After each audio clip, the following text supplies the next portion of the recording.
Brother, this place is putrid. They make you pick up the onions with your hands.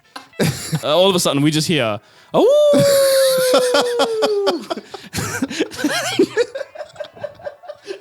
And Rohit's like howling for something for some reason.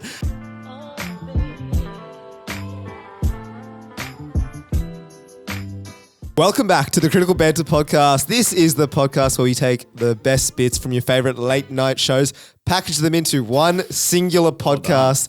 Today, joining myself is the man himself, Sen Thurin. Hello. Welcome. Hello. Well done. You actually remember that word for word. There we go. We had a lot of practice in Miguel's absence as he travelled Europe, and history repeats itself. That is true. Oh, wow. This is a throwback. This is taking me back to 2019. So the man is in Europe. He's flown. Actually, maybe he's in Dubai. But I think he's in Paris now. Okay, he's recently departed from Dubai into Paris. Kush, well, he doesn't drive, and the trains broke down, and he refused to catch a bus. So fair enough. In comes to the great man. In comes Sen and I, a duo that hasn't actually appeared for a while. So I'm excited because we had a lot of iterations. When was the last time we did it? It would have been a while ago. Yeah. It would have been a while ago, but let's crack into it, man. I'm excited for this duo episode. What segments do we have this week? I forgot to do that. That's the thing I missed. Segments this week. We have one singular segment. Beautiful. It's called Red Handed. So stay tuned. Yeah, we've only got one segment this week, meaning, we're going to fill up the yarns to start us off this week. Oh, the Logue will be droning on. I'll tell you that much for free. Yeah, so strap in. We got a lot of yarns to get through. Last weekend, we recorded last Saturday. Then we didn't play footy last week. We went to IKEA. Correct. And that's a little teaser. You'll see that soon, hopefully. We're gonna do this live on air. Now I remembered. The story that you wanted to tell? 5 minutes ago, me and Ro were just sitting here thinking, what stories can we tell? And I literally said to Ro, there's something that happened that I needed to tell on the podcast, but I couldn't remember. It was the funniest thing that I'd seen in a while. Yeah. And then I couldn't remember. Like, all right, fuck it, whatever. We got other stories, let's tell. And just then, as I said that, I now remembered what I need to tell. So this is going to be very rushed, this story. I haven't prepared to tell it in any way. So this is just going to be off the dome of my head. We're all hearing it for the first time. We're all hearing it for the first time. So last week after the podcast, literally straight away, we went straight to our local IKEA, looking to buy a few things. And before that, next to the IKEA, there is a Costco. No jokes. I have been to Costco once before with Miguel. And the whole point was we were going to get food. And I remember I went with Miguel maybe 5-6 years ago to get food. And I thought, it was not bad. I remember being very cheap. And I remember being an all right food for like what you pay. It's not bad. Of course. So like, all right, let's run it back. Let's do it again. And Ro, I think you said you've never tried it. I also have only been once. Right. Again, 5-6 years ago. It would have been a while ago. So we got there. And actually, first let's talk about the food. So, please. Dude, we got a pizza with a refillable soda, $1.99. No, it was the hot dog with the refillable soda. Sorry. $1.99. Pizza slice, $2.99. Insane value. AUD. So I'm sitting here, $4.98 for the whole shebang.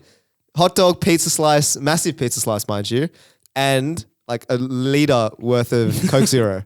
We paid, we lined up, food came pretty quickly. Actually, first things first, Ro, we shooed you away. Yeah. Because it was actually a packed food court. It was busy as. It was very, very busy. I didn't realize Costco was this popular here in Sydney, but here we are. For $4.98, it doesn't surprise me one bit. But I went away to have a look to try and find a seat. Yeah. And like vultures, people were just waiting on the tables that were on the verge of finishing their food.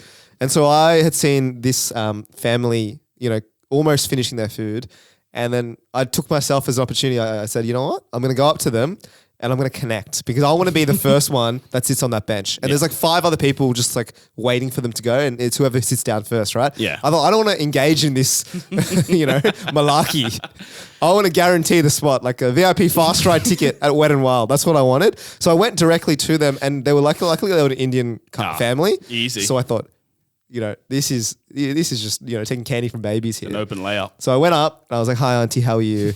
And it was game over. Are you almost finished? Yeah. And then she's like, yeah, we're almost finished. And then I waited for them to, finish their food. I gave her a little tap on the shoulder and I sat my ass down on that seat while Migs and Sen were, Like a king, we brought food to you. That was quite nice, I'll say that much. And that was pretty much where your day peaked, really. Yeah, I know. Because what happened after that is dreadful.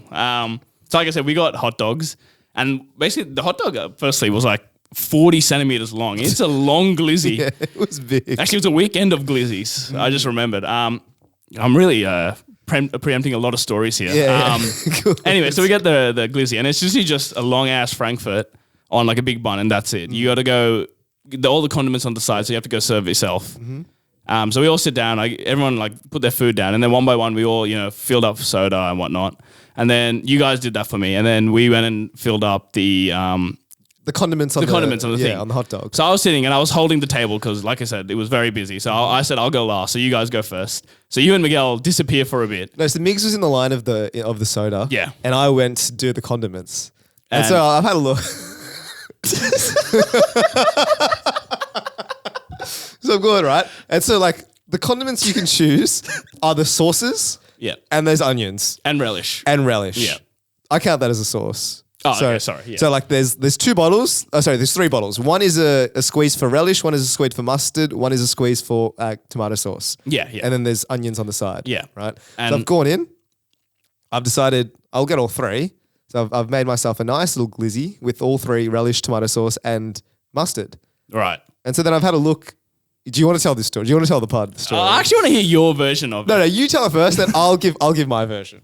So from what I saw in the corner of my eye, Ro had at this point gotten his onions, and he walked over to Miguel, and then he whispers something to Miguel, and then all I just hear is Miguel laughing, just a big hearty chesty laugh, and I'm like, all right, I wonder what happened there. And they both sit down, and Miguel is like uncontrollably laughing, like in a fit of laughter. He can't even breathe, and I'm like, what happened? And then he just looks at Ro and is like, you're a monkey. And I'm like, what happened? And then Ro proceeds to tell me that he got what he called hand onions. So let me explain how you get onions at Costco. So you had the pumps for the ketchup, the mustard, and the relish, and next to it was basically maybe it's a metal contraption. It's a metal contraption that has nothing to do with anything. It just looks like it's sitting there for display. So it's like a pasta maker essentially is what it looks like. So about 40 centimeters up, metal, and then there's a hole, and then at the bottom of the hole there's a little pit. And then there's just a lot of onions just sitting in that pit. Raw onions just sitting in that pit. And so I've seen the pit, right? And then I've seen this metal contraption, right? And the metal contraption is not speaking to me whatsoever. Like, I've got no idea what it's doing there, and then what's it for either. So I've seen the onions, and then I'm looking for something to scoop the onions onto my hot dog. Makes sense, yeah. So I'm looking for a spoon, right? Yeah. Spoon did not appear in any of the three. Yeah. And so I've thought some idiot has just spooned it and walked off, right? And no one has replaced it yet. So I'm here in a bit of a dilemma because I do want onions. I'm a massive fan of onions on a hot dog. I look over to my right, and someone in the station next to me has gone in with their fingers and given themselves their hand onions. Sure. And I've decided, oh, okay, well, this is how it must be done at Costco. I guess hand onions is the way to go. So I've given myself hand onions. Then I've gone to Miguel, who's at the soda line, and I'm like, brother, this place is putrid. They make you pick up the onions with your hands.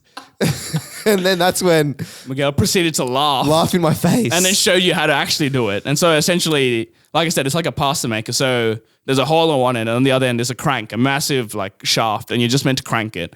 And essentially, once you start cranking it, medieval contraption, and then sliced onion just magically comes out of the hole, and essentially that pit where you took the hand onions from is for the leftovers, the offcuts. Oh, dude. And so Ro came, and me and Miguel, and I know I heard the story, and I died laughing, and because it didn't make sense to me, Ro. Like, you're a smart man, allegedly, dude. I could not. No. You look. I was influenced by the bloke who went hand onions first.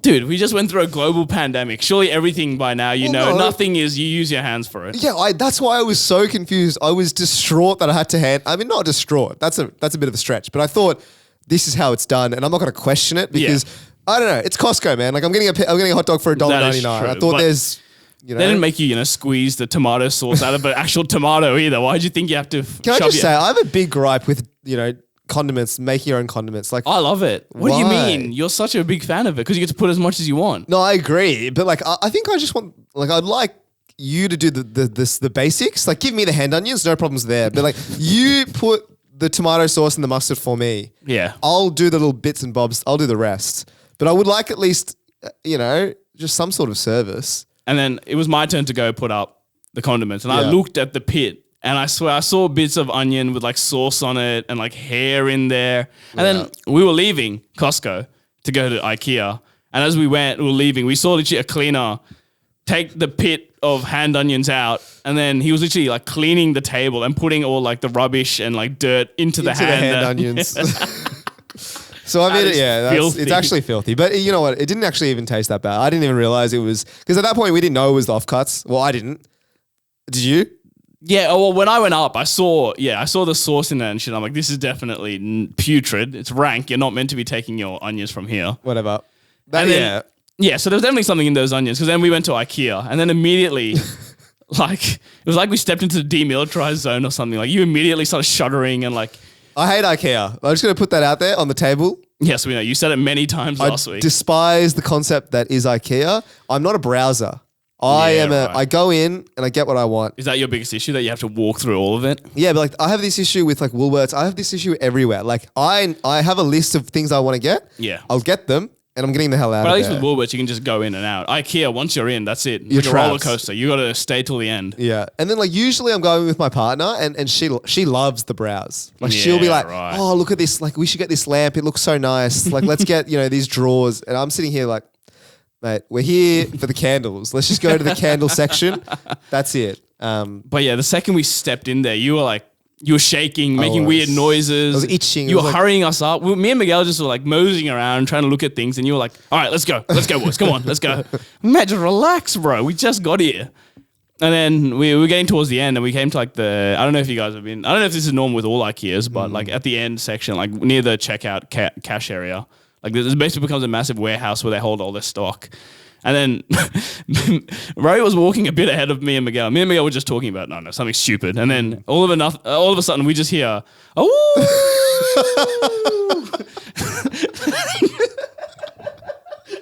And Rohit's like howling for something for some reason. And me and Miguel just immediately start walking and let Rohit just walk by himself. Did not want to be associated with me whatsoever. I don't even know why I did that, dude. I was just in the mood.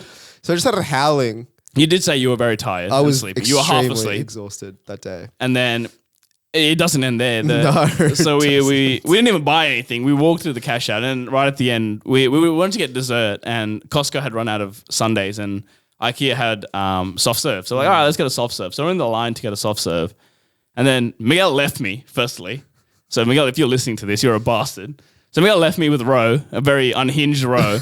And we were in line, and in front of us was like a father with with one of his sons.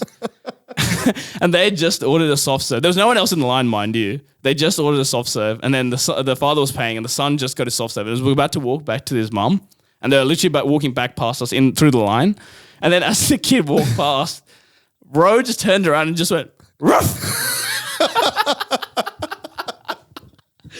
Fucking barked at this 3-year-old kid. I don't know why I did that either. I'll be honest. I have my hands are in the air.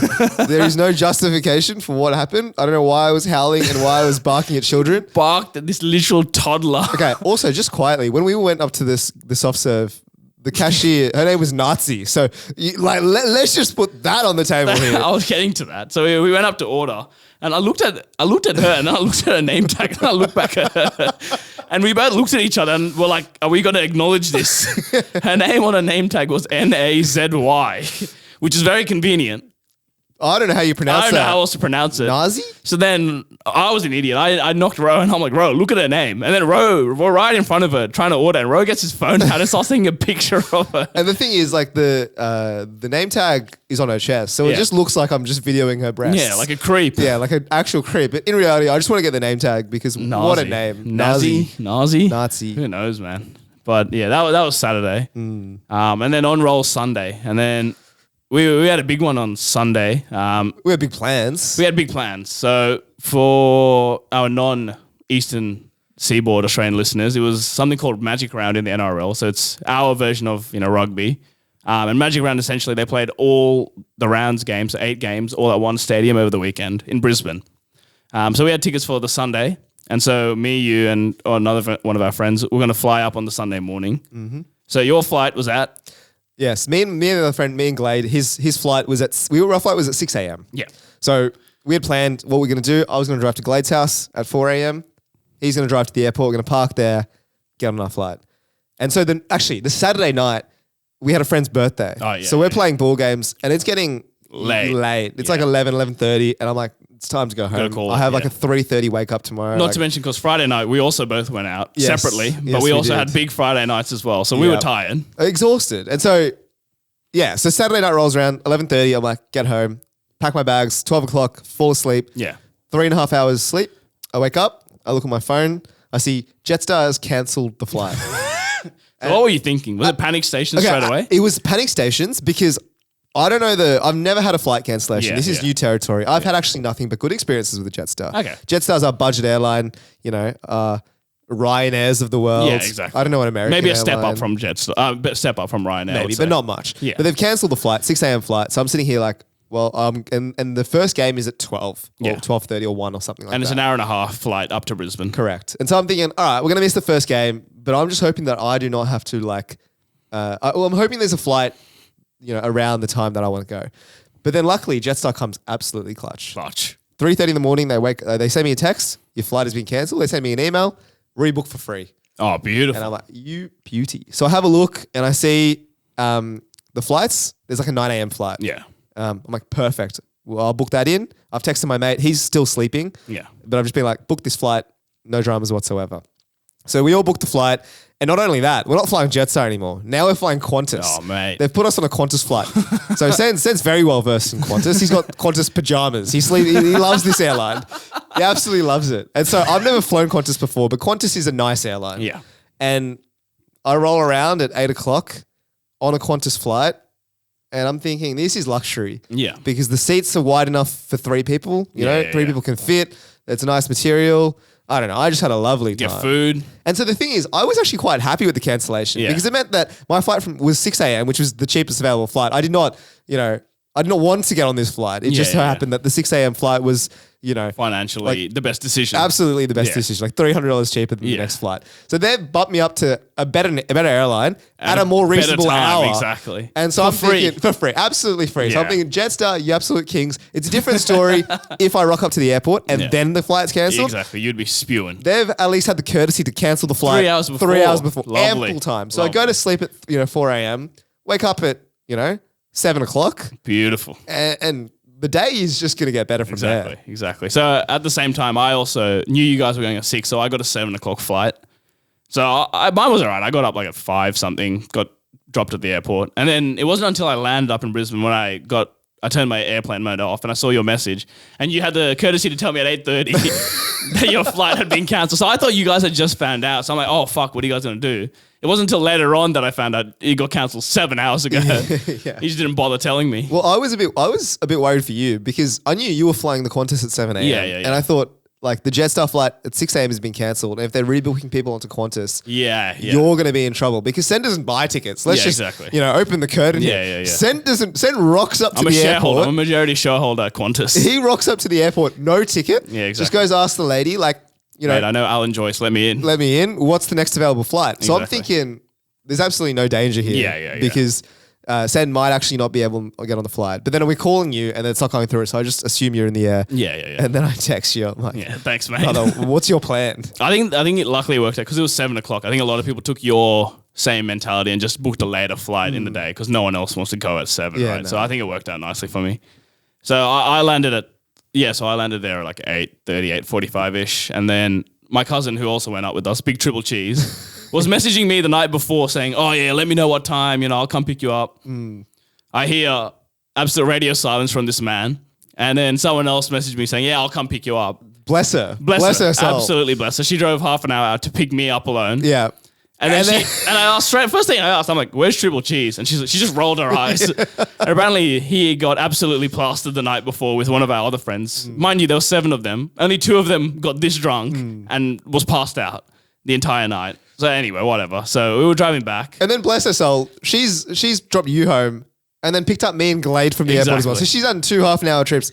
What's that? 2 hours. Yeah. 2 hours driving. Well, actually a bit 3 hours because you guys got lost. That's not true. So anyway, she dropped us back at the house or whatever. And then, we all got ready and we went back to the game. We picked you guys up in the airport. And then Well, someone said, so we're going to Suncorp Stadium, which is like a large stadium in Brisbane, and like it's in a pretty metropolitan area. So traditionally, you would say that not much parking. Typical to come by. Exactly. But then someone messaged saying, "Oh yeah, there's free parking. Just rock up to Cricket Street. Yeah, Go to exactly. Cricket Street. Free parking deluxe." And so we rocked up to Cricket Street, and dead set, like Lo and behold. I could spit on Suncorp Stadium from there. Like that's how Beautiful. close we were. 5-minute walk. Which is fantastic. unheard of in Sydney. Like if you're going to the SCG or ANZ Stadium or whatever, you're public transporting. You're never driving. Even Olympic Park. Yeah, exactly. We're parking 30-minute walk exactly. away. Well, exactly. This was dead set a 5-minute walk. And well, we rocked up to the street. The street was empty. Should have been the first red flag. We looked at the street sign, said 2p, but Monday to Friday. Oh, today's a Sunday. Beautiful. No dramas whatsoever. So anyway, there was ample parking for all of us. So we all parked. And then we went before the game started. The game started, like you said, at 2 o'clock. We went to go get a feed around 1. We went to a beautiful Mexican establishment. So there was 2 cars of us. So we were in one car. There was another car. They were running a bit late. That was an ordeal in itself. Apparently, someone was trying to stitch them up with an insurance job, saying that they hit their car. Yeah. So they've also like our friend Leanne. She's in the other car. Yeah. And she just tells us go park on Cricket Street. So me, Sen, a couple others are in the car. We park there first. They come second, and then it's a rental. We all have a rental car, and so but one of them I think parks super close to one of the cars on the street. And then, Well, I mean, if you ask them, it wasn't that close. Well, apparently, that family has come out of their house and then just started, Pointing the blowing finger. up. Mate, you've hit the back of our car. Look at this scratch. This wasn't there when we were here before. And so, our friends had to go through he said, Literally she said. a 20 30 minute debacle. But, trying to credit get to rid them. of They this. stood their ground. They didn't give them any details saying we didn't do it, and eventually just left them alone. But anyway, they joined us maybe 20 minutes later. We had got there. It was one of my gripes. It was one of the QR codes where you just order and pay off Despicable. the QR, which I hate. But sometimes good things happen. So we ordered food, we ordered a few drinks, and literally within like maybe 30 seconds, upwards of 40 seconds, some drinks were coming out already. I'm like, fuck, the service here is immaculate. Speed. Except she brought out 3 beers and a Coke.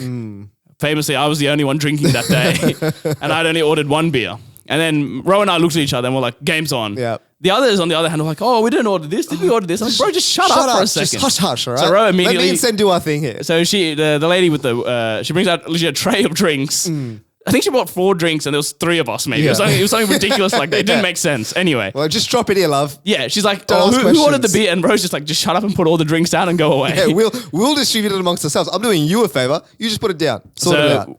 We were immediately 3 drinks up in the black. We were looking good. And then the drinks we actually ordered came. Fantastic. And then our friends came, and so we just quickly distributed the drinks around to make it look like everyone had one. So free beers, deluxe. And this is why this is exactly why the QR code system is good sometimes, because you do get errors in your favor. It's like Monopoly. Like you pick up a chance card, bank error in your favor. You take those drinks, no questions asked. So we're sitting here, 3 beers up. Don't worry about it, guys. We've got your beers for you. No stress.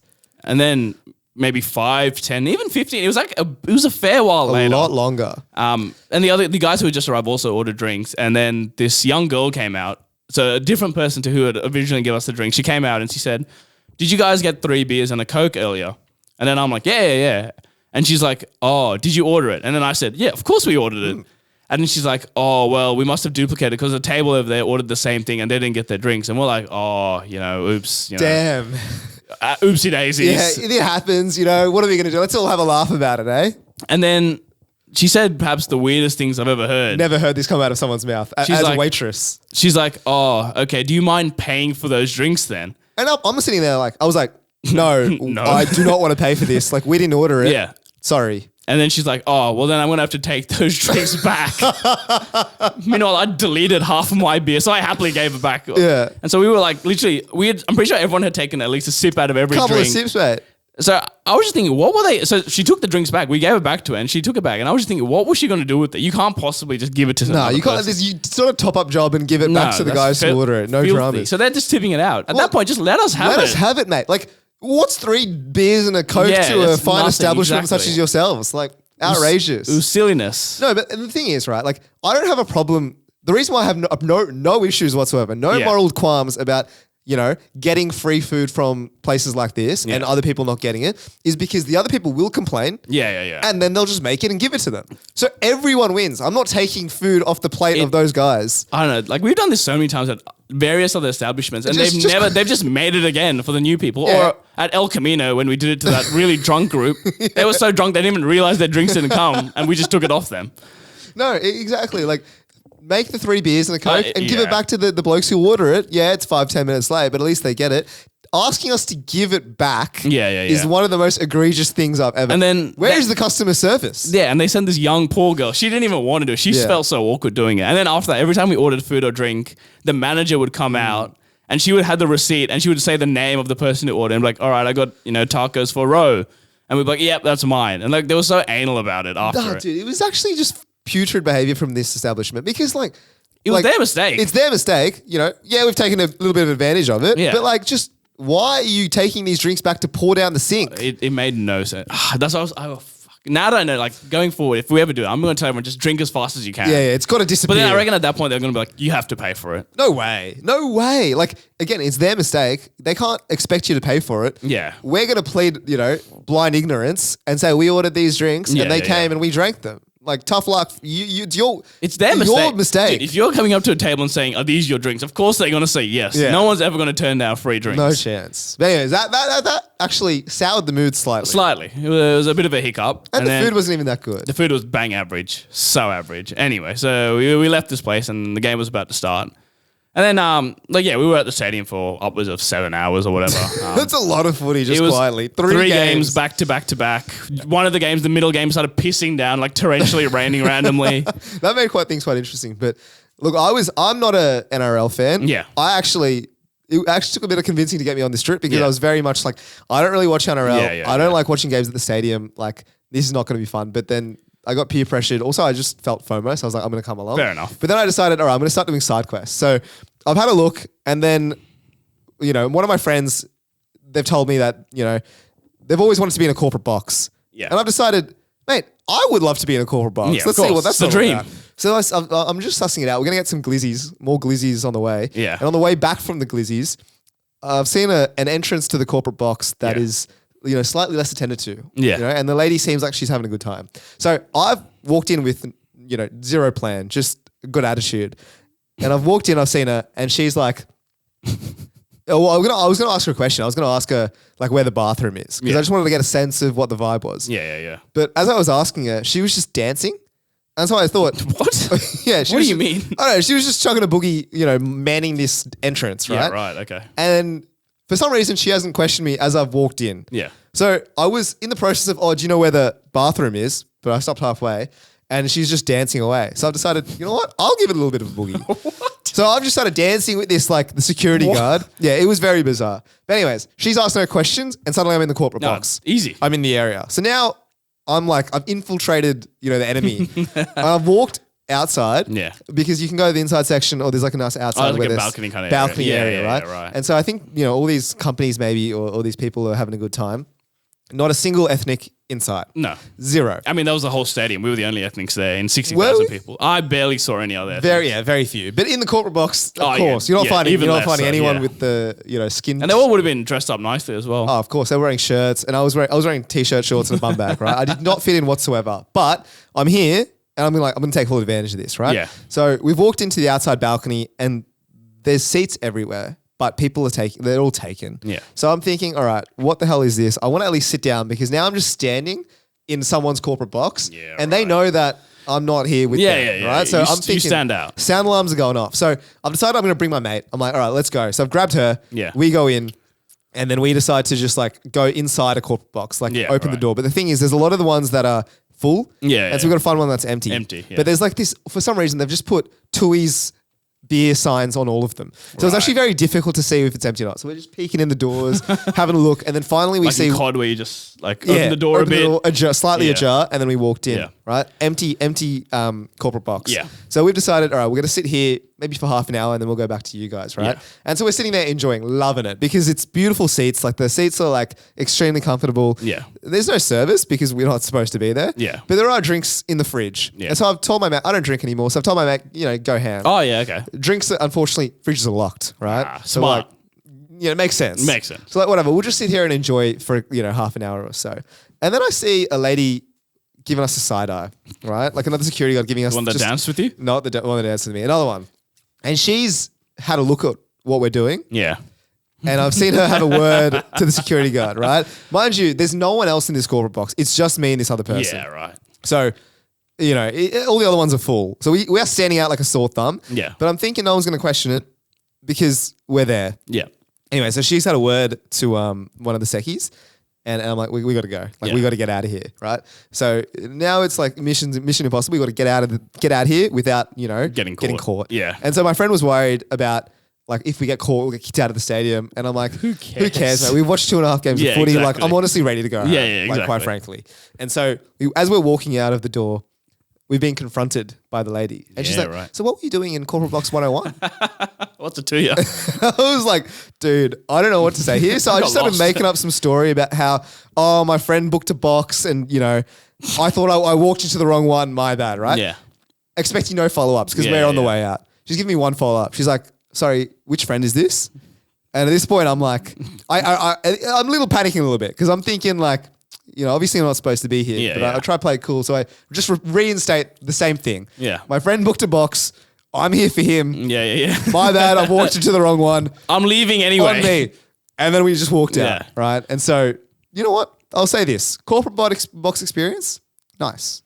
Would recommend. Only if you get service though. Only if you get service. Yeah. Only if you get service. But even then, the seats are nice and the view's decent. But give it a go. Give it a go to sneak in. Like, that was my most enjoyable. Because, look, the footy was all right. Yeah. But even, like, I'm a footy fan. Even towards the end, I was getting sick of it. Oh, mate, it's I was too getting so much. sleepy. Yeah, you're just sitting there, and people are like, oh, we can go in and out of the stadium. Yeah. No one's going in and out of the Yeah, if stadium. you leave, you're going. That's it. You're not coming back. That reminds me, when we were trying to pick you guys up, there was like the actual pickup zone where you're meant to pick up people where I don't know where you guys went. But At the airport? At the airport. And it's meant to be just a very quick and, kiss and ride sort of situation. You just pick them up and that's it. So we got there and we parked like right at the end because we couldn't find you guys. And we stopped and then we were trying to message you guys. And some like Irish bloke, like the security guard, high vis vest, comes up and he like knocks on the window. And then we put the window down. He's like, what are you guys doing? And I'm like, what the fuck do you think we're doing here? Trying to get our mate. And he's like, where is he? And I'm like, oh, he's like walking. And then he looked back. Like, because like usually the thing like, oh, like I was trying to say like he's just there, and usually they would leave you alone. Yeah, they just like and then I take your word pointed, for and he it. turned around. It's like I don't see anyone there. I'm like, nah, he's in the door. I can just see him. He's like, don't play these games with me. You gotta. This is a kiss and ride. If no one's here, you gotta go. And I'm like, bro, he's like right there, and he's like, nah, you're gone. Go, I don't understand that. mate. I've never been kicked out of a car park before, but that kiss is a and ride first. nonetheless. Yeah. Like, kiss and ride, you're not supposed to park there, but you can stop there. Like, Bro, this guy would do. We literally stopped, Yeah. and then immediately he was on us. Bro, give us time till he's find our bearings. by the way, it's like it's not a busy airport. Like, No, there was literally it's no not. one there. Yeah. Like, me and my friend walked out. Me and Glad walked out. There's maybe 5 other people walking out with us. So like, a bit of power goes to your head. yeah, and they wanted Throwing you your out of weight there. around in a car park. But yeah, sorry. Go back to the stadium. Yeah, we had, dude. What was the thing? We were saying there's something in the Brisbane air. We ate so many times that day. So in the morning, I had a meat pie as soon as I landed. Beautiful. Beautiful. As soon as we had the Mexican, mid. Trash. I had a couple of beers as well in between. Yeah. Then I had. And then we had our friends stealing Red Rooster fries deluxe. Oh yeah. I mean, before we get to that, I had another glizzy, like Okay. a stadium glizzy. Yeah. Mid. Then one of our friends got a chicken and like fries, and then she couldn't finish it, so we all passed the fries around. Beautiful. Extra salty. Polish that. Then we went down, and then we got our second glizzy of the day, and my third of the weekend, which was the what was it? the bratwurst. Bratwurst, which was actually delightful. I That thought it was was good. sublime. And then we literally walked down from so we were in the top tier of the stadium. We walked down because that's where the glizzies were. I bought a glizzy. I ate the glizzy there, and on the way back up, I went to Red Rooster and bought more food. Dude, that... Hey, what are you doing? Wait, by the way, why do they call hot dogs glizzies? I think it's an American thing. But what it's... I couldn't tell you. You don't know what I it is? could not tell you. I just know. It's just funny to say. Yeah, glizzy and is yeah, funny. so we walked past the Red Rooster. Yeah. You got the Ripper roll. I got the also Ripper got roll. So I saw you eating it in the line. So you got a Ripper roll. You were eating your Ripper roll in the line for the glizzies. glizzy, And then you yeah. ate a glizzy. I And did so I have did a the glizzy. reverse. I got a glizzy and then I saw it. I'm like, the Ripper roll looks good. It was delightful. So we got a Ripper roll. Someone else stole some chips from Red Rooster. We won't get into that. Dude, there was proper tomfoolery going on there. Yeah. And this is where he's like, you know what, I'm just stealing from Red Rooster, no dramas at all. And I'm, you know, low-key tend to agree with him. You're at a stadium. I think it's the Wild Wild West. You can do whatever you want there. So I've bought a Ripper roll, right, with my hard-earned cash. Yeah. And he needs to use me. He needs someone to buy something so he can walk out with you at the cashier and not have it be sus. So he's like, oh, just buy the Ripper roll. I'll stash a couple of chips in my jacket. Yeah. And, you know, pick up a, you know, Coke for good luck. And then he's walked out and then he's done that for the first time. And then as we've gone to get a second return journey. he's decided, you know what, I'm getting a little bit peckish. Hey, he does it for the thrill of it. Yeah, he doesn't even want the He doesn't fries, even want. really. Dude, he was passing it around. He didn't want the fries. He just did it for the thrill of it. Yeah, and I respect that because, you know, I had no desire to go in a corporate box, but when the opportunity presents itself, you got to do what you got to do. So anyway, the final game finished around 8:30, and then we headed back and we were going to meet one of our friends for like maybe some late dinner drinks. So then we walked back to the car. So, you know, the beautiful 5-minute walk to the car. Yeah, the Cricket Avenue or whatever. Beautiful. We get there and we walk up to the car and we see a little ticket in the windshield of the car. We pick it up and we've been done. The parking rangers got us. And at this point, we're standing here and we're sitting and like we cannot comprehend what's happening. Yeah, well, because we parked right in front of the sign. The sign clearly says 2p, Monday to Friday. Can't be any clearer. And we got like 6 lawyers in our friend group. So we're like, no dramas at all. This will sort itself out. No need to worry $107, mind you, as well. That was the fine. Both cars, so $214. And then we started driving to the next place. And then someone Googled like that area, Lang Park Council or whatever. And it specifically says, like in massive text, on game days, so wherever they're playing at Suncorp, there's special parking rules that apply that for that entire like maybe 1-2 kilometer radius around the stadium. The signs don't apply. It's actually 15-minute event parking instead. Which is a joke because like I have no dramas. Like how can you have this variable time thing but not display it? Why do I have to look this up? Like we're not from Brisbane. Like this is not common knowledge to us. Like I'm sure you Brisbane folk, you know what's going on. When we say Lang, you know, council, you're listening like these idiots, you know, obviously, right? We've just seen the sign. We can only read what's in front of our eyes. Yeah. Like we're not sitting here doing research Lang Council area before we park. We get this fine and it's like, you know, you've infringed about the Lang Council and then we've read it that it's 15-minute parking in this area. And now, you know, we'll take it to court, mate. Don't you worry about that. But it's actually not bad. $107 divided by 5 people for 7 hours worth of parking. Not terrible. It's not the worst. Not terrible. But yeah. $20 a pop. Like honestly, the fine, it doesn't even matter. I'm just, you know, I just feel a bit slighted that the fact that they didn't display it anywhere. But we were so scarred from this that the next place we went to, we parked in the underground car park. And there it was $15 an hour or something. And so, we had 2 cars. So we devised a plan after. So we were there for maybe 2 hours or whatever, 2.5 hours. And then in the end, I think it came to $40. Yeah, it was like 48 per car. And we're sitting here like, mate, we've just been stung 214. Exactly. We can't afford any more. No chance. So Ro devised a plan where the first car would unfortunately cop that payment. Of course. $48. And then the second car, which Ro was driving, would just seamlessly tailgate its way out. Fantastic. So then 48 divided by 5 becomes 48 divided by 10. And you're paying... What did our friend say? So I don't want to say it. He says 48 by 5 is peanuts. 48, you're paying peanuts. And then he said 48 by 10, almonds even. Quality stuff. Quality so we got out of there and that was the end of our Sunday night. And then we all stayed the next day as well, the Monday, because the flights were cheaper to go on the Tuesday. And so Monday rolled in. Everyone got up. So half the group had Monday off. The other half had to work. So it was a weird dichotomy that Monday morning where, well, the thing is, right, I had my laptop anyway. So I opened it and fucked around for a bit on my laptop. But I didn't, I still took the day off. But then the others were actually trying to do some work and make it look like they were being productive. Yeah, and people they're all show. It's all flash and games here, mate. It was very, I don't want to say it, but it was very performative. Yeah, so performative, right? They're making this whole song and dance about how they've got to work, and it's like, guys, like my job is so important. I'm so busy today. I don't know if we were going to go here, but I'm glad we've gone into this. Let's go into that. Yeah, look. Look, my job is not important. I'm going to put it out there. 100%. Neither is mine. I told my manager I'm taking Monday off. She's like, yeah. Why stop there? Take the Tuesday off as well. She didn't give a shit. But I still logged on anyway because it felt weird. Everyone was on their laptop on Monday morning. I'm like, all right. Yeah, so focused. Like it felt like, I don't know. People like. So I felt like like, because then, like, who am I going to talk to? I can't distract these people, right? Well, I probably could have, but could've. I'm like, shit, like, I probably should do something productive. So I just opened my laptop for a bit. But I don't know, it was weird. But it was a weird dichotomy because it's like people wanted to do something on the Monday and we only had 2 cars and then people had to go somewhere. So basically, we had to go all at once. Like we all needed to go. We had the same plan. We couldn't go separately due to the car logistics, right? So we've thrown out Noosa, which is like an hour and a half. Yeah, north. Yeah. It's like beaches and stuff like that. That wasn't well received. Didn't get much traction. Well, it got traction from the people who were free, keen to go. Who were free, right? But then the people who were working, right, in quotations, these guys were like, can't do Noosa, can't do it. Hour and a half this way, like, guys, like, I got to work, right?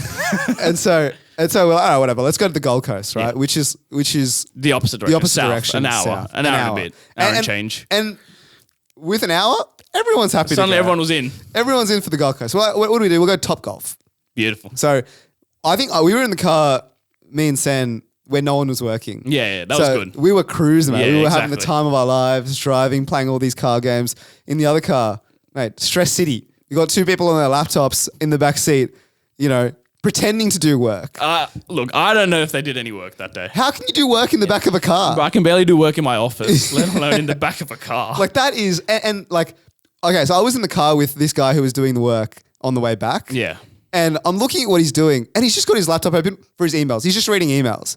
I'm like, brother, this is not working. You can do it on your phone. Like, why do you need to do this performance of like bring the laptop out in the backseat typing away? You know, no need for it. And then some people were working at Top Golf. That was a bit yuck. Like we're trying to have a good time. I want to hit some balls, mate. Put the laptop away. And I understand, you know, people don't have leave or whatever. But Yeah.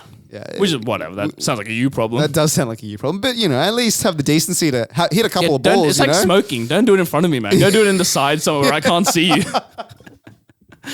But that's how long is that now? Yeah, how long have we killed with Wow, this? 40 minutes. We Just keep the going. log. Ooh, There was any more yarns from? I'm thinking it was any more yarns from that weekend. Not really. Well, I didn't join you for this one, but you got on the scooter again, which you loved down in Melbourne. Yeah. You did it up in Brisbane. Was that good? That was excellent. So I was actually a bit annoyed that I didn't do it. I'm like, damn it, I really wanted to do it. So all I really wanted to do in Brisbane was go on the scooters because apparently like, they're everywhere, right? And it's like it's just fun, just like joyriding down the street. So me and 2 other guys, we were like some people went home and we were waiting for another car to materialize, and so we're like, we'll drive to them, except we'll go with scooters. And mate, just cruising down the Brisbane streets in the evening with the wind in your hair and the scooter, it's got the speed as well. 25 kilometers, mind you, feels a lot faster on a scooter. Yeah. Like it feels like you're going so quickly. But we're just cruising down the streets of Brisbane, taking turns. And the thing is, we didn't have any maps. So what you can do is you can put on your Apple Watch. And so the guy who had the Apple Watch had never been on a scooter and he was like not really comfortable going on the road. Just in case. So Triple Cheese has asked for the Apple Watch. He's like, give me the Apple Watch, I'll navigate. So they're done the swapping the Apple Watch, but the Triple Cheese felt bad for our mate at the back. Yeah. And he decided to stay with them. I had no qualms whatsoever. I was just flying, right? Yeah. And so we're driving down the streets of Brisbane. I don't know where I'm going because Triple Cheese has the watch. So he's yelling. He's yelling, where to go. Turn right, turn left. But eventually we make it down. And what can I say? Those scooters are the best things that have ever happened to cities. And I wish Sydney adopts them better because, mate, I had the time of my life. I don't think it'll ever happen in Sydney again. The roads in the city especially, like it's too hilly and too narrow. It is the narrow. streets. It is a bit dicey, but I'll tell you what, they're the most fun you can have on 2 wheels. I think. Where's that from? Well, that's a quote of something, isn't it? I think it's an adaptation of a quote. It is. It's like I don't know what the original is it Jamboree is. or something like the most fun you can have. Oh, it is. Yeah, it's like one of those. Something like that. Oh, it's gonna annoy me now. We'll figure it out. Maybe in the next segment. Before you try and move us on, I got one quick thing. 40 minutes isn't enough. What isn't enough? I just got to do this one quick thing because otherwise I'll forget. Yeah.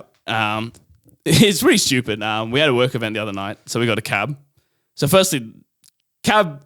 I don't know about the cab drivers in Sydney. They're a bit sus. So we picked one up around Martin Place, and this guy initially took us on a ride. What did he do? So he picked us up, and then obviously we wanted to go over the bridge, so we had to get to the harbour bridge. And then he initially went one way, and then he got to literally, I think it was Elizabeth Street. You just got to cross it, and then it takes you around into the bridge. Yeah, yeah. We were at that light for a bit, and it clearly said Elizabeth, like that road is closed, detour.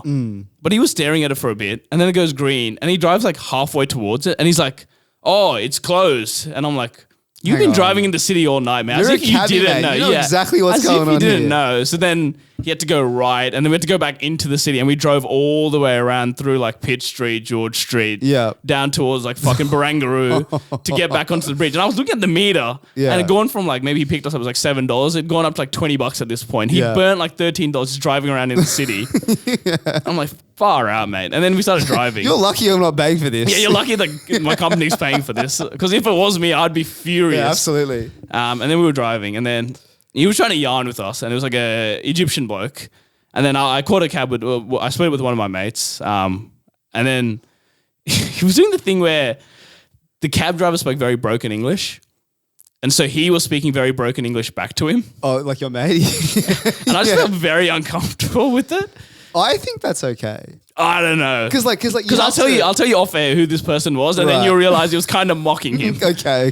And so it was not setting well with me for a Right. bit. Anyway, we were driving, and then he It's like when you're in like, Southeast Asian country Yeah. and like you have to, they're not going to get everything. Yeah, so you yeah, just yeah, give them the must-haves. Like, yeah. where is bathroom? Like you don't need Yeah, the yeah. where is the, bro. Like they don't need that. But okay, fair Just enough. the bare essentials. If he's And then- mocking him, yeah, not about that. So we got, maybe he wasn't, but it seemed like that to me. We were on the M2, and then we were coming towards the Lane Cove tunnel, and then the driver was quiet for a bit, and then it was just me and my friend talking. And then suddenly the driver turns around and is like, and he points to like the Lane Cove tunnel, and it says 80 kilometers. And then he's like, oh, my son's friend got caught speeding in here. He did 120. Do you know how much the fine was? And the second someone asked me that, I always do the dickhead thing where you always guess way above. So he said, do you know how much it was? And instantly I'm like, $20,000. And then he went silent for a bit. It was like $4,000. Oh, you dog, mate. You ruined his story. Yeah. Because $4,000 is so hefty. It is. And you just made it seem as if it's pennies after the 20,000 anchor point. And he went back to silence after that. But yeah, for some reason, the M2, there was no lights on it. Like there was no light. It was so dark. Yeah. And so his headlights were barely working. And he was just swerving in and out of lane. It was terrifying being in this man's car. Were there cars around? No, luckily it was like at 1:30. Like there was no cars around, so it was fine. Yeah. Get the high beams on, brother. What are you doing? Dude, it was, that part on the M2 for like maybe from that stretch from like you get out of the Lane Cove tunnel to like the hills. Yeah. Terrifying. Actually terrifying. Dude, now you've got me on a... Are you done that story? Yeah, I'm done okay, with that story. let me... Because now you've got me on a bit of a ride, right? Because I also got taken for a ride. Yeah. Not by a cabbie, but from a kebab shop owner. Oh, here we go. And so like I alluded to earlier, right? I've stopped drinking. I've been drunk for maybe, basically the whole year, right? Yeah. But I still like to go out. Yeah. And I like to have late nights out. Yeah. So we're finished the night out and we're going to grab a, kebab to end the night. Yeah. Just standard, right? And so obviously at this point it's like 2 a.m. Yeah. And so the kebab shop owner, he's like, what do you want, brother? I'm like, just a, chicken kebab, brother, please. The works, chili sauce. Thank you very much, right? Yeah. And then he's trying to pull such a dirty on me because I've ordered a kebab and a Coke. Yeah. And he's put on the terminal $44. Right? And I'm sitting here like he's literally just trying to take advantage of drunk people. Drunk, but that's the oldest trick in the book. Because like I obviously am sober, right? Yeah. And so I've looked at this $44 and I'm like, what's this? Yeah. Right? And he like you can tell when it's like an accident. Yeah. Right? And when you can tell when these guys are like trying to like who have been caught red-handed. Yeah. Right? So I'm sitting here like $44, right? And at first I was going to give him benefit of the doubt, but then he was like a deer in headlights. He's like, sorry. My bad. But it was like very like, he did not mean it whatsoever, right? Yeah. So how much was it actually? what? A kebab and a drink. It was like $16. Yeah, because like so 4 and 4 was nowhere near what he should have been pressing. He's not mistyped one. 160 even. If he got 160, that makes sense. I'm like, fair enough, mate. Bad luck. But $44, he's calculated. He's obviously trying to take me for a ride, right? And at that point, I'm actually pretty angry. Because like, obviously I'm fine, but he's probably been scamming the whole night. Like people have just been getting fleeced deluxe, and you look at your bank statement. Game's a game though. No, I don't think so, man. You can't be scamming drunk people. That's a bit predatory, no? No, but the thing is, I've actually seen that. Where did I see that before? This has happened to me as well. No, it was at a convenience store. And then I went to go buy something. It was outside the Star, and that little one, like that little shitty one. Yeah. And I went to go buy a bottle of water, and he put it in as like $12 or something, thinking that you'd be drunk enough to pay it. And I'm like, brother, I'm not paying $12 for a bottle of water. Bottle of water.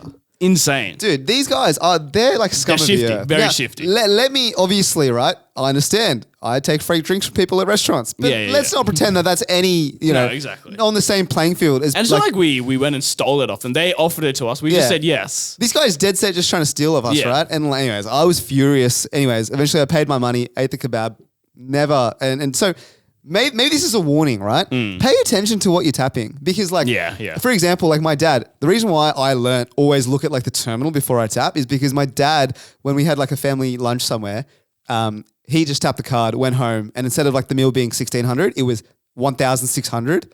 Sorry. That's the same amount.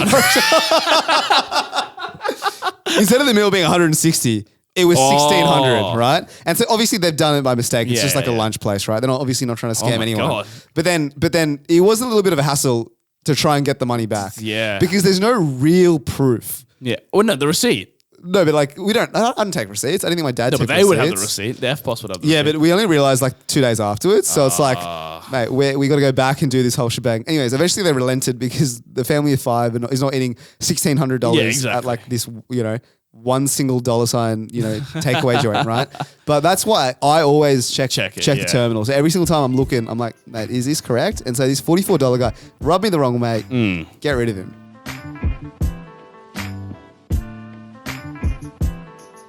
This is the segment Red-Handed.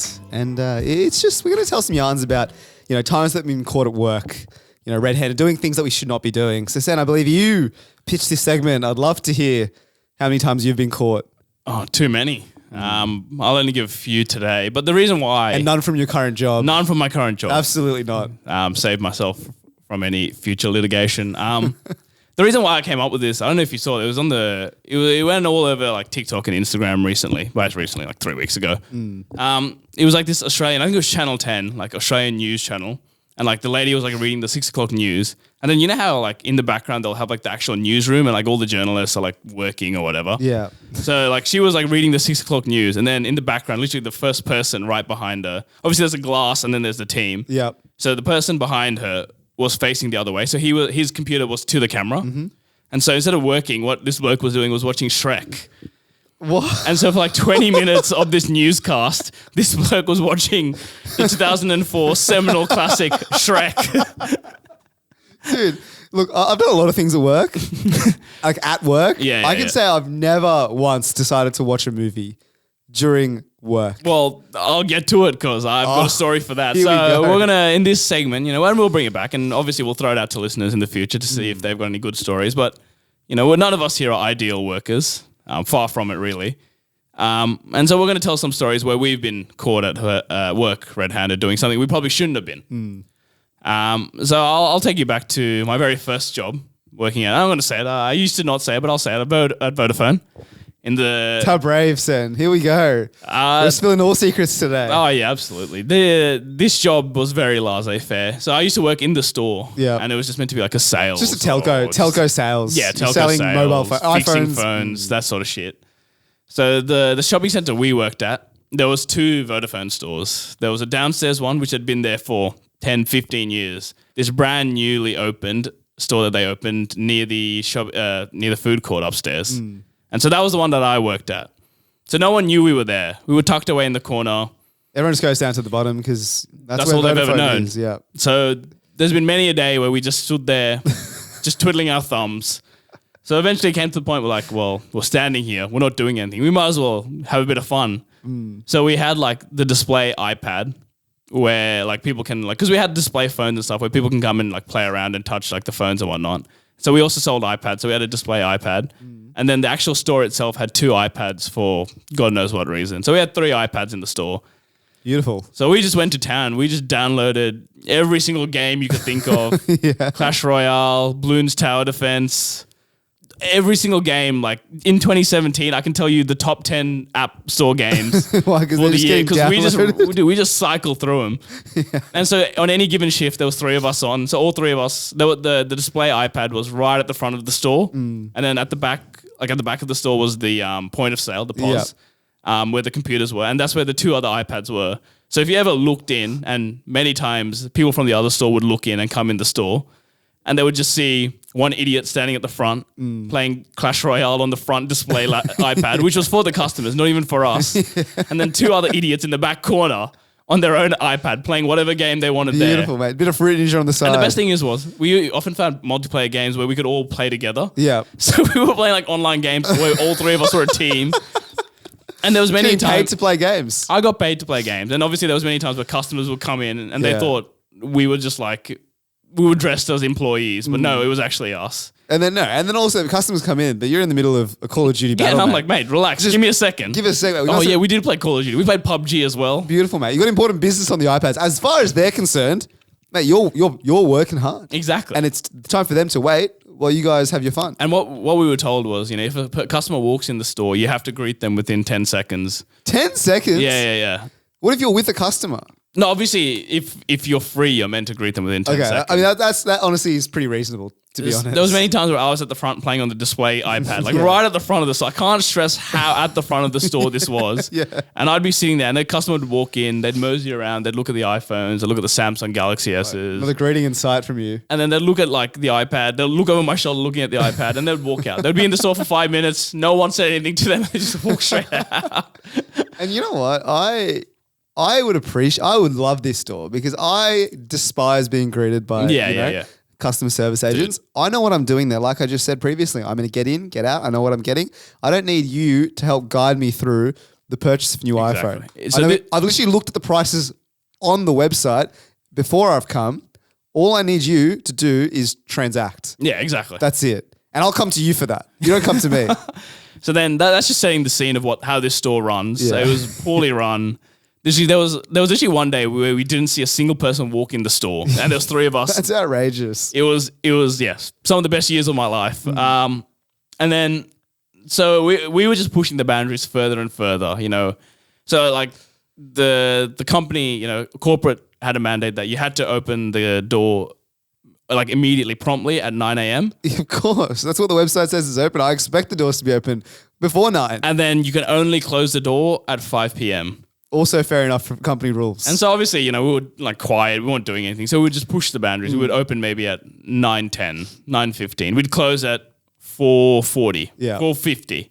Just small things here and there. Yeah, just stealing a little bit of time. And then a couple of times, and then this is over the course of a year, like stuff like we had the tills with money in it.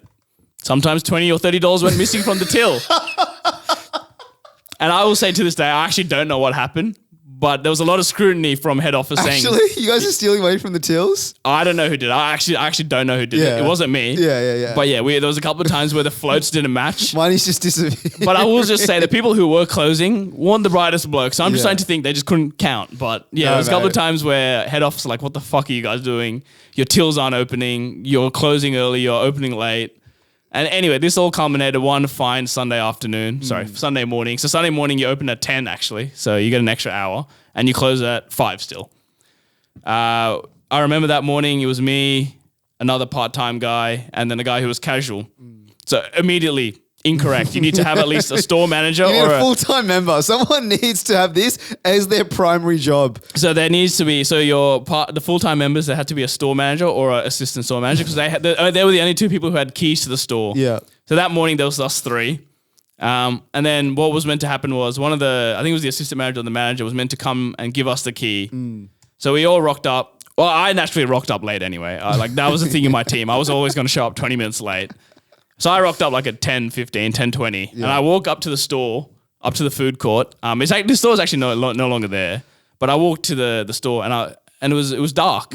And the roller doors were shut. And I'm like, okay, it's 10:20. Probably should be open by now. Yeah. So then I look and I see the two other guys are just sitting like on the floor in front of the store. And I'm like, boys, we don't feel like working today. And he's like, oh, so-and-so was meant to bring his keys. But he got so drunk last night. And he's, I think he said something like he's passed out in his car and he can't get here because he's so ridden off. So like, all right, fine. Let's call the other person because they have another set of keys. Yeah. We call them. Yeah, I'm in Melbourne. Oh, no. So we're sitting here thinking, well, this is it. We've finally done it. Yeah. We pushed the boundary too far and we've come to the point where we're fucked. Yeah. Like there's three idiots sitting outside the store. Store was meant to be open 20 minutes ago. We don't have a key. And then the store manager from downstairs comes up and she just looks and she's like, what the fuck are you guys doing? It's not your fault. Well, we tried to tell her that. And Yeah. then suddenly we're getting calls from head office, from security saying, Yeah. we notice your doors aren't open. Your systems aren't online. What's happening? What's doing, cuz? We're like, yeah, well, you see. And so then we had to do the thing. We had to throw the store manager under the bus saying drunk that. it under the bus. And then, like, we were calling the store manager, like, dude, you got to come. Like, we're getting in trouble, blah, blah, blah. Eventually, he comes, like, you know, like he's slept like on a bench the entire night, like bags under his eyes, wearing last night's clothes. And he comes at the store and we eventually open at 12.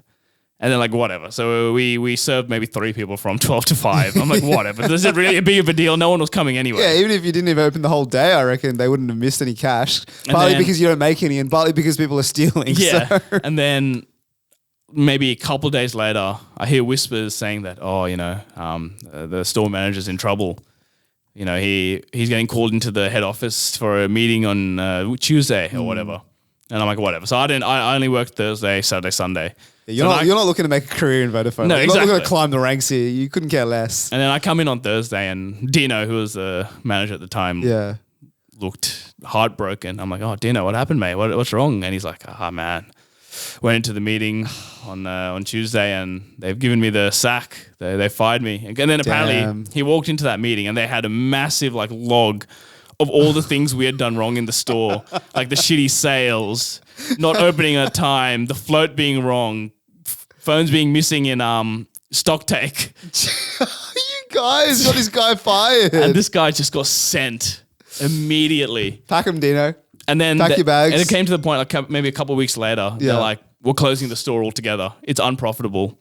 And so slowly, one by one, we all just got taken to different stores around Sydney. Yeah. So we all got moved. And that was the last I ever heard of Dino. Oh, Dino. To be fair, he doesn't seem like a great manager, but I mean, not his fault. To be fair, his fault that he didn't open the store that one day. But that's surely But it was a build up. They had like for a Right. whole year, they had like an entire case built up against him. And at the end of the day, the captain goes down with the ship. That is fair. The buck stops with him, as they would say. So that was Vodafone. And I've got 2 more others if you indulge me for a quick second. Let me go. Right, you go. I've won, like, because I worked at Athlete's Foot, which was also At the same time in the same shopping center. And so you met as many times where you walked past and you just saw us fucking around. Yeah, I just saw you messing up, man. I saw the iPad. There was nothing doing on those iPads. I'll tell you that much for sure. But I was worked at Athlete's Foot at the time, and there's only one Athlete's Foot. Yeah. And it was pretty like heavily frequented. Yeah. And so it was like kind of like pharmaceutical sales where like these like reps for the shoe companies would come over and be like, sell New Balance, sell Saucony, sell Nikes, all that sort of stuff, right? And then to incentivize you to sell these, they would be like, if you sell 10 pairs of shoes in this period, we'll give you a free pair of shoes. Oh yeah, nice. So there was heaps of incentives, right? Yeah. And I love free stuff. Like I love it. Like I will do anything for free. I will wait in line hours and hours just for a freebie, right? Oh my God. No dramas there. So the New Balance rep has come in and he's like, lads, if you sell 10 New Balance shoes in the next 2 weeks, you guys get a free pair of New Balance. And the thing is, any New Balance, like you just choose whatever you want, they'll send it to you, right? Yeah. My ears perk up. I'm like, this is it, right? Yeah. So this is the first taste. I'm like pretty new and I don't know what the go is. So I'm selling these New Balance shoes and like, to be honest, New Balance is like on the pricier end, like it may be like second most expensive shoe.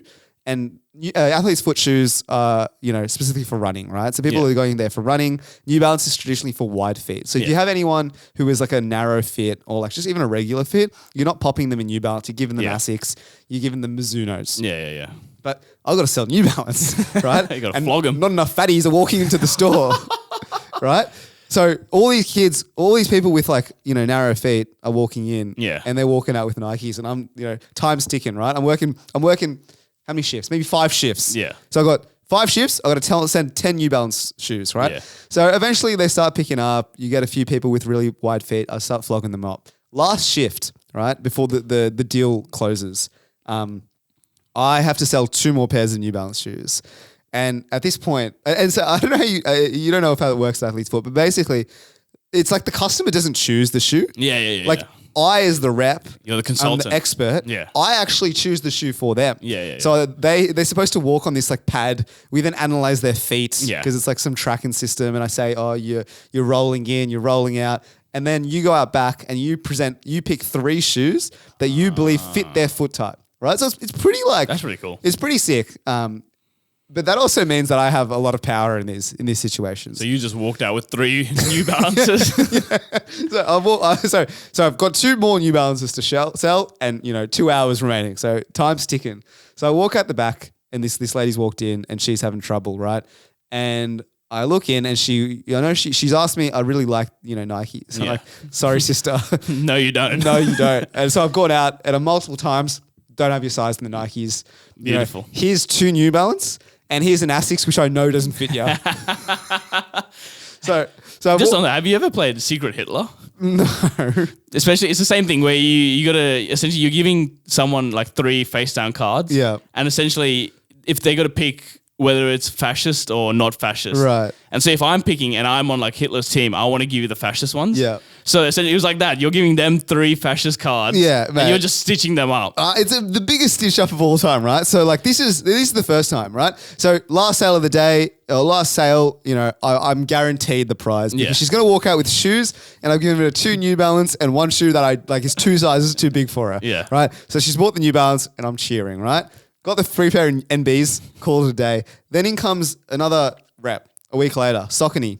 They're like same sort of thing. Yeah. Sell 10 shoes, and I think for each, pair of shoes you sell, you get, $20 gift voucher or something. Oh, lovely. So I'm like, here we go, mate. This is just free You want cash. to flog off. Yeah. And so the thing is, with these deals or with these like sales that reps give you, like not everyone gets all like not everyone does it, right? Yeah, right. And so I have made like the last 6 sales or 6 deals that the reps have come in, right? I just so happened to have made all of them. Yeah. And with the Saucony sale, I sold like 20 pairs of Saucony shoes.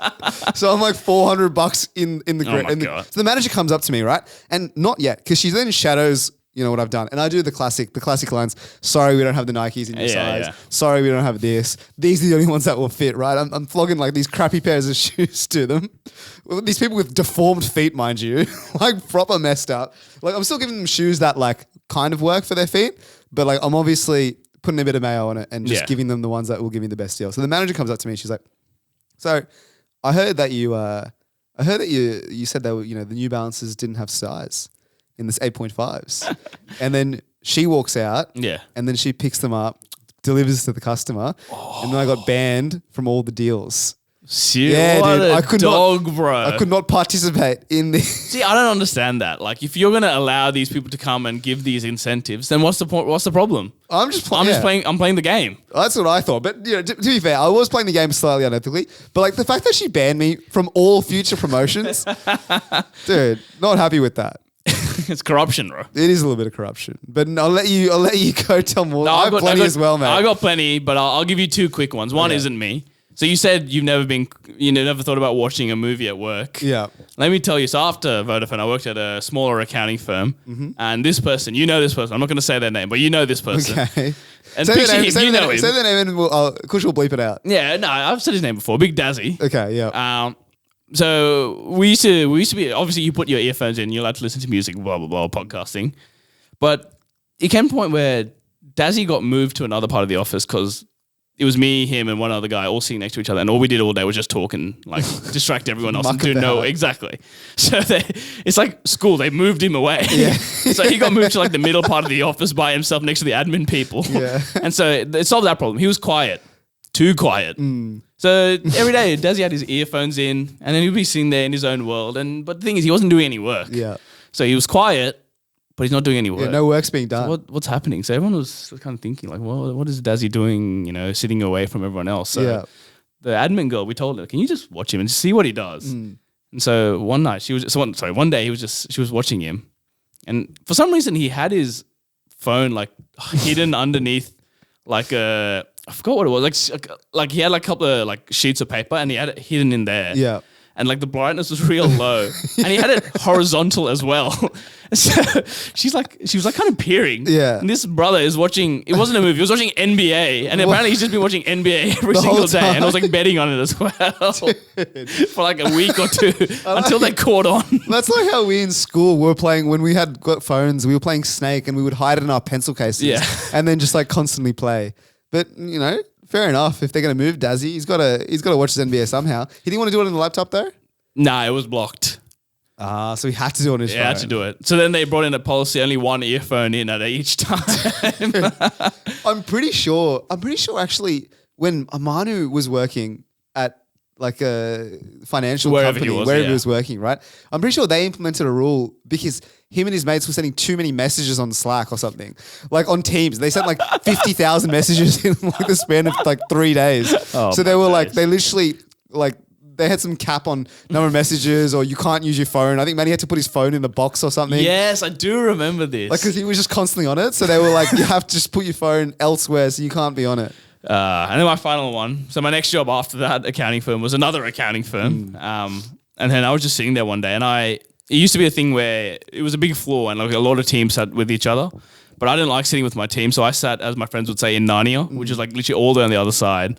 And there was like these beautiful little cubicles. So there was like 3 walls around you. And then there was one just opening where you could just walk in and out of. Privacy. Beautiful privacy. So I would just go there and just get lost in my own world. Except I sat on the side where all the executives of the accounting firm sat. It's a rookie But error. normally it was fine. But then one day I was looking around. It was like an empty office. So then normally what I do is when I listen, like when I do work, I listen to like podcasts or whatever. And I usually like put up on YouTube because I can't be bothered connecting my phone and going on like Spotify or podcast, whatever. So I was watching it on YouTube. And I'm pretty sure it was the Luke and Lewis podcast. Oh yeah, great podcast. So beautiful. And it was a great episode, I remember at the time. And I looked around and I'm like, oh, like there's no one around. So I just like sat back and I put it up on my main screen at the top. And I just sat back and just having a good yarn, like laughing and whatever. Yeah. And then suddenly I just see someone in the corner of my eye walking past. I didn't think much of it. And they kind of like stopped for a second and then they kept walking. And I looked up, like I stood up from my cubicle to see who it was. And it was the New South Wales head of like our entire accounting firm. Oh no. And then I made a mental note never to sit there ever again. Did he say anything in the No, end? I didn't. I made sure the next time he came around, I was diligently looking like I was doing work. On Excel, mate. I literally just sat back like this, watching the podcast.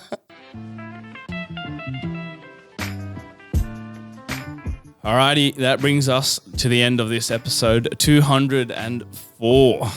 I'll be leaving you now, Ro. Yeah. The keys to the kingdom are all yours. It'll just be you here next week by yourself. Solo episode. Stay tuned. Kush, hopefully he will show up, but we'll see. Maybe you can find some interesting guest side characters. Maybe I'll find Dino and see what he's up to. Who? Your Vodafone manager. Hopefully he found a job. I really hope he did. He's a nice guy, I heard. Next week, hopefully, you can invite yourself into Miguel's house and come record by yourself. Otherwise, check out our old episodes on Apple Podcasts and Spotify. Give us a 5-star rating while you're there. Check out our YouTube. Got some shorts on there. Got the whole episodes. Give that a watch. And check us out on TikTok as well. But apart from that, catch you guys next week.